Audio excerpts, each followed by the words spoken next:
Proverbs 2. My son, if you receive my words and treasure my commands within you, so that you incline your ear to wisdom and apply your heart to understanding, yes, if you cry out for discernment and lift up your voice for understanding, if you seek her as silver and search for her as hidden treasures, then you will understand the fear of the Lord and find the knowledge of God. For the Lord gives wisdom, from his mouth come knowledge and understanding. He stores up sound wisdom for the upright. He is a shield to those who walk uprightly.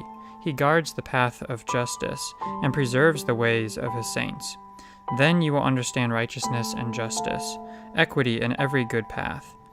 When wisdom enters your heart and knowledge is pleasant to your soul, discretion will preserve you and understanding will keep you, to deliver you from the way of evil, from the man who speaks perverse things, from those who leave the paths of uprightness to walk in the way of darkness, who rejoice in doing evil and delight in the perversity of the wicked, whose ways are crooked and who are devious in their paths, to deliver you from the immoral woman, from the seductress who flatters with her words, who forsakes the companion of her youth and forgets the covenant of her God. For her house leads down to death, and her paths to the dead.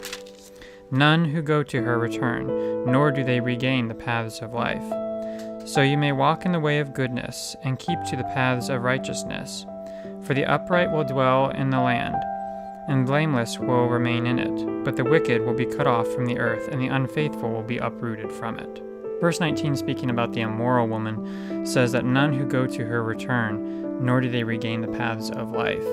Though that sin can be fully forgiven by Jesus Christ, those who go down to her do not return. That sin, even if we look at the example of David and his life, his sin is part of his legacy, and he does not regain the path that he was beforehand. It's always a mark there, even though it can be forgiven by the blood of Christ. So beware lest you are tempted to go down there, for you cannot regain the path of life. You cannot return from her. If you would like Proverbs read to you every day, then feel free to subscribe to the YouTube channel here or follow us on Twitter, and you will receive a daily upload. Also, be sure to add a comment of what stood out to you in this chapter. Thanks so much for watching.